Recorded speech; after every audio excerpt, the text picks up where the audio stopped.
who is Eddie Fiola?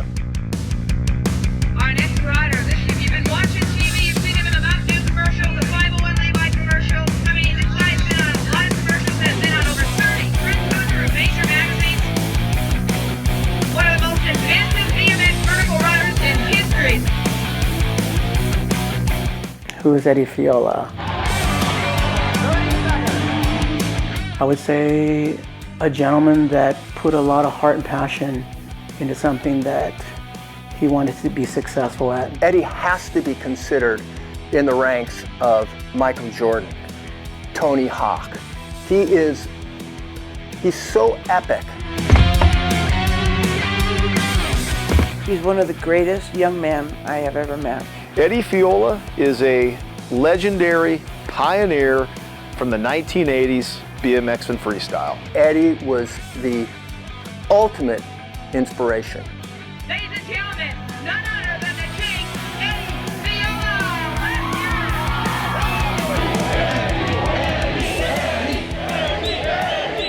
They say never meet your heroes. It's very common to be disappointed or let down in some way when you meet people that you looked up to. Not the case with Eddie.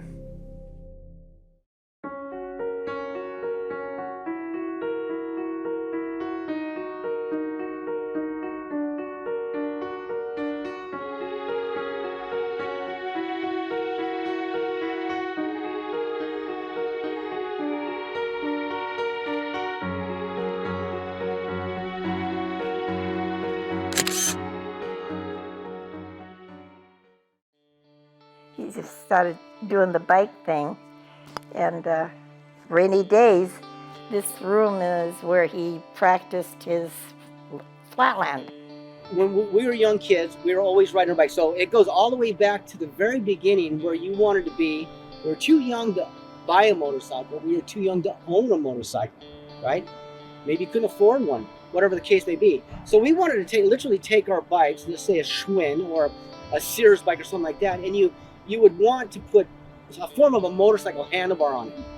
And so you would go around and ride your bike, emulating your motocross heroes. My very first bike was, the Schwinn Stingray, and my parents got it for me, and right from the bike shop, and it was banana seat and ape hanger bars, and the front wheel was a little bit bigger than the back wheel, and it was different, but this is what everybody rode. It was a Schwinn Stingray. Once I, started watching Evel Knievel and this and that and motocross, and I wanted to ride motorcycles, but we couldn't afford it. So Evel Knievel was a guy who was groundbreaking. He was doing things that hadn't been done before. So we would want to be like our heroes, and so we would build our bikes like that. And we took the banana seat off and we put a single seat on, and we made the wheels the same size, and we, put mud flaps on and gas tanks and made it look like a motorcycle as much as we could. We just rode, we had fun, we built jumps. Eventually we found these not abandoned ditches, but ditches that didn't have a whole lot of water. And plus we live in California, so it never rains.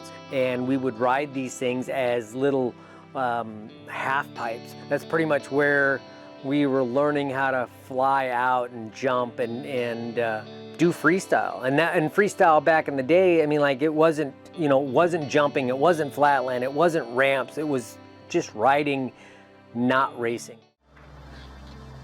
Hey, what's up?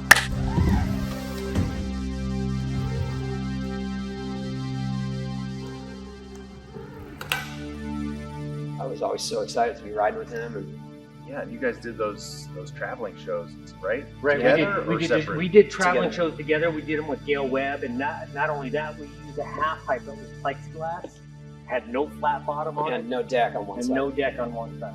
Yeah, scary stuff. But we didn't know any better. Just no Kobe. top deck? No Yeah. top deck. Ooh, yeah, that's So if in fact you went over the other side or did a foot plant or anything, a hand grab, you only have like 2 inches to play with. right.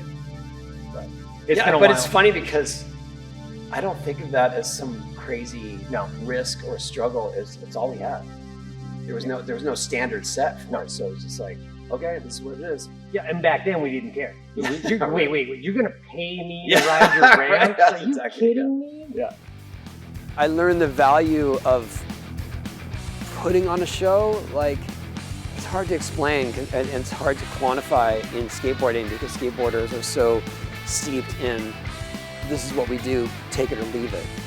But I saw a side of performance, and I learned that from Eddie. Like, really, I watched him perform, and he had the crowd on his side. And even though maybe sometimes he was just kind of playing the hits, like stuff that's easy for him, but it's impressive, and it's aerial tactics or it's flashy or whatever. Like, I remember him moonwalking next to his bike, and like all that stuff worked. And I learned a lot doing those demos, especially in my early days. I was very impressionable, and to this day, I mean, there's plenty of tricks that I'll do, like at a skate demo, that aren't the coolest, hardest tricks, but I know the crowd digs them, and I got them in my pocket, and I can pull them out when I need them, and I learned that from Eddie. He's back here once to regain his title. Eddie Fiola.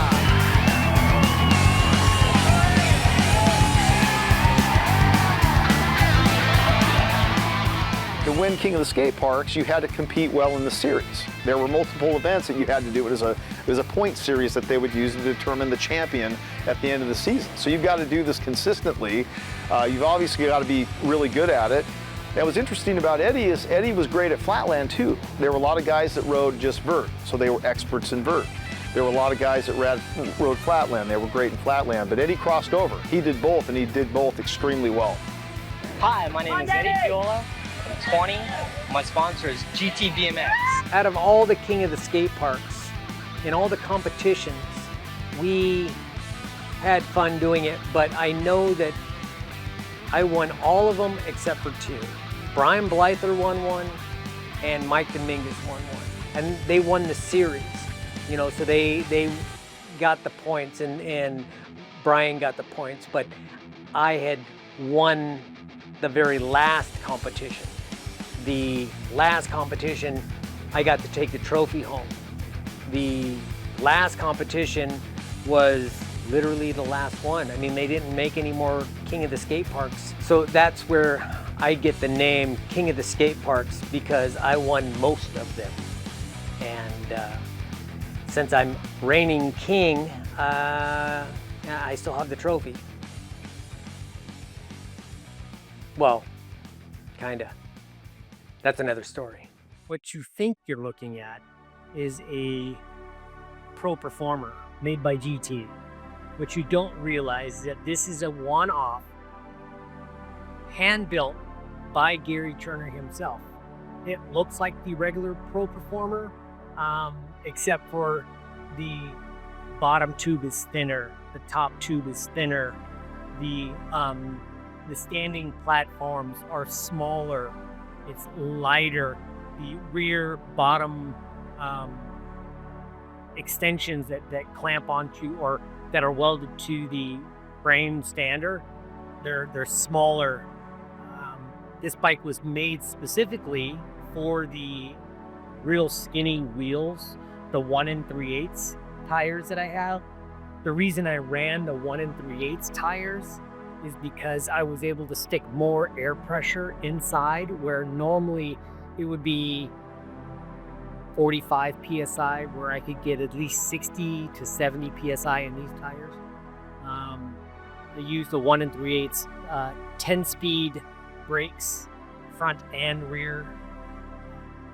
It's just a completely different bike, but from far, it looks just like everybody else's bike. But when you come up close, it's special, and there's only one of them. Gary Turner himself built it for me, for the contest. I've won contests on this bike. I did movies on this bike. I did the movie Rad in the very beginning.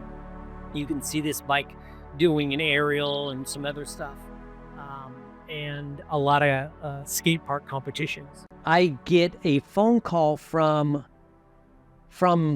this production company.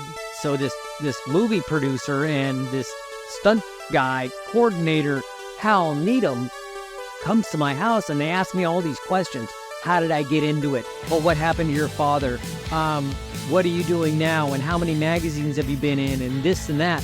And they said that they want me to be in this film that they're making, literally loosely based off of my life story. Like, it's good. Like, the riding, the BMX, all this stuff is good. And it was directed by Hal Needham, who's just like a legendary stunt man, stunt coordinator, and then he eventually started directing movies. And so it has, the action is good, you know, the photography's cool, and it looks good. They wanted me to be the guy to do all the stunts. I get to do all the stunts, but they have to have an actor do all the acting. And I don't act. So they hire this actor to be my acting double and to do all the words and stuff like that. We worked directly together a lot, and it would be, okay, Bill, take the bike up to this point. Okay, cut. Ed, get on the bike, take the fall, take a pedal to the head, get knocked out, brush him back off, and then send him on his way. Ed was certainly the most high visibility stuntman that I had on there. Get ready to break the ice. Feels like time is standing still. The movie Rad was a very big deal.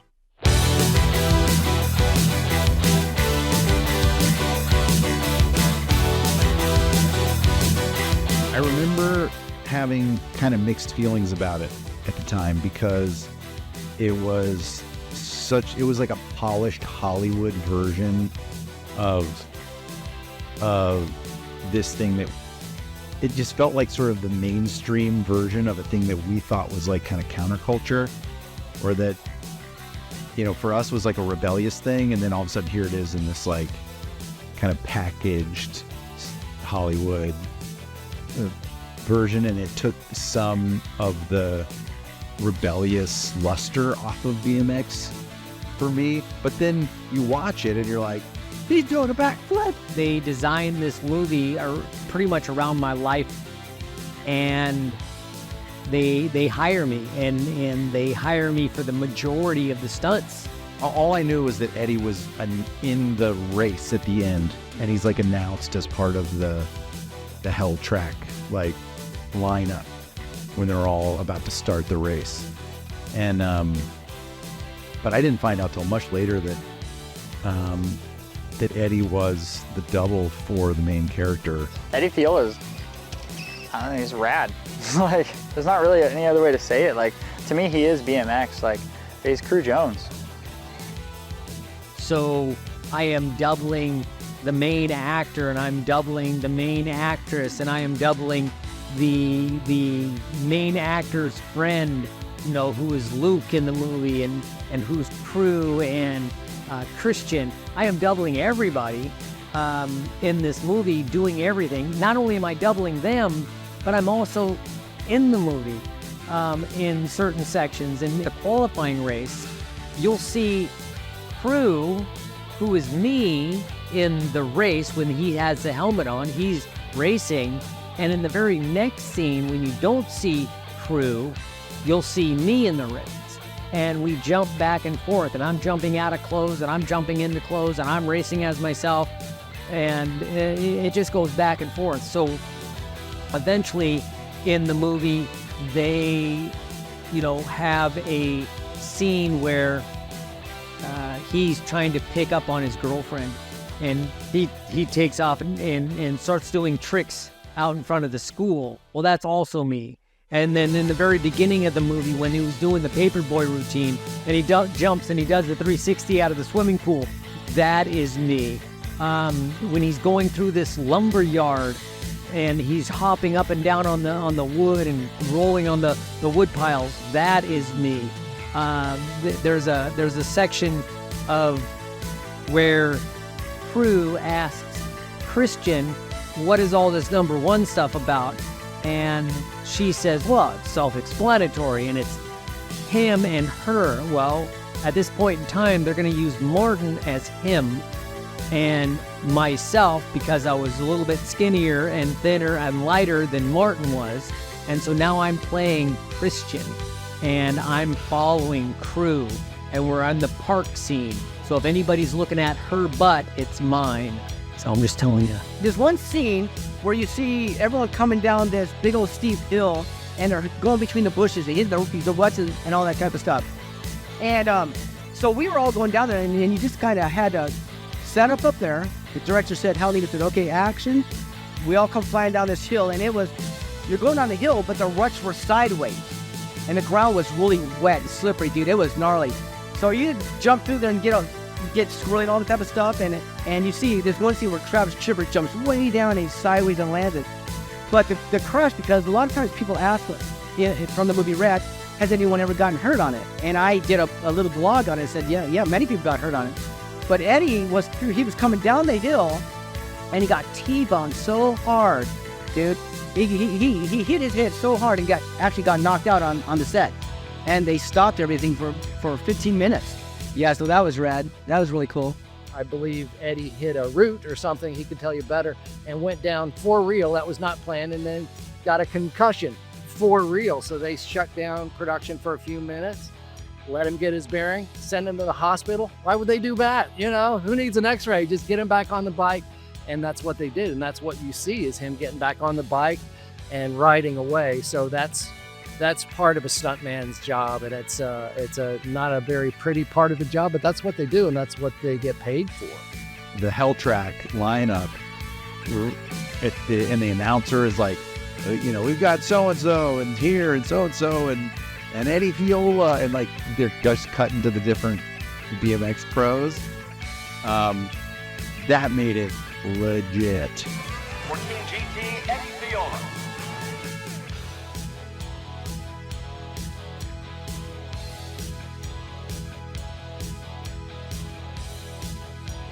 Certainly Hell Track was its own spectacle, watching that drop in and watching these pro riders having to navigate this insane track that I think mostly was cooked up by Hal and do it like they'd done it a million times. There's a few tricks in there that I just think are like so iconic and beautiful, like just creative. It's like pure, beautiful freestyle BMX.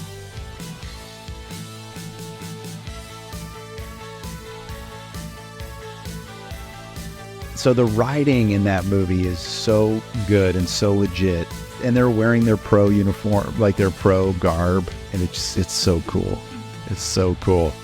During Hell Track, when they start announcing the names, they say there's 20 riders up on the top. If you pause that, there's only 19 riders because I can only be in one place at one time. I can't be Crew and myself. So that was, and we're ready to roll in. It wasn't a spot where, they could have the actor stand there and myself.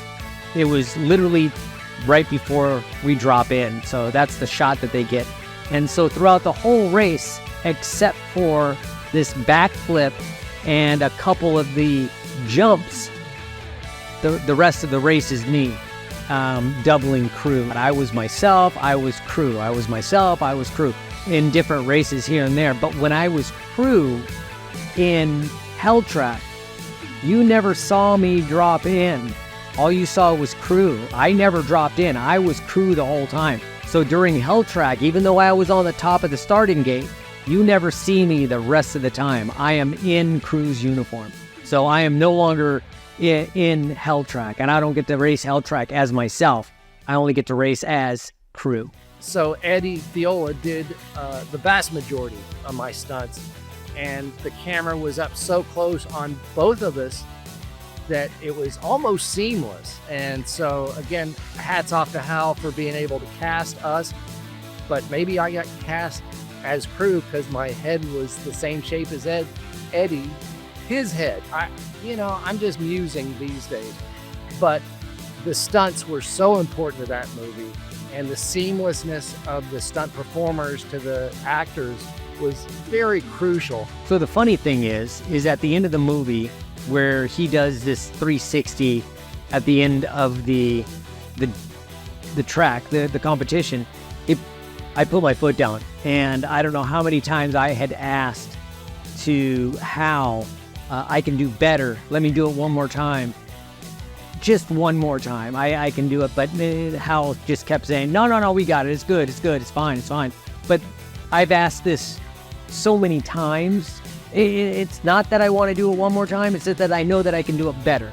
So I wanted to do the best that I could possibly do, and I knew that it was going to be in the movie. And yeah, so they didn't let me do it one more time. I did a 360, put my foot down. I suck, but it turned out everything's good. I still won the race. And that's all, pretty much it. That's rad. Because BMX is such a fringe sport, in the 80s it became a trend, blew up. You saw BMXers on cereal boxes and in the mainstream media.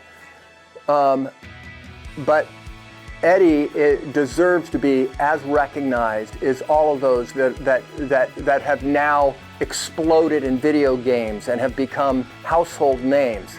But because the sport of BMX, it climaxed just as Eddie was, and started dropping just as Eddie was peaking. So a lot of people never got a chance to see or understand or appreciate how far he could really go. There is only one king of the skate parks. That's Eddie Fiola, and he owns that, and that's not a small deal. That's a big deal, and I can't tell you how many people to this day, probably yourself, grew up with his posters on the wall. That GT image and that #1 meant so much to so many people, and he's so good to the fans. I see it to this day. He really cares about the legacy, and carrying on the legacy is a big part of what he does. On my side time, I'm going to the pump track. I'm doing these action sports, what you call it, mountain biking, and just playing and having fun. It feels like I'm a kid again, that I get to ride in front of these people again, that they seen me back in 1985 and 1988. They seen me do a tour, and now I get to do it again.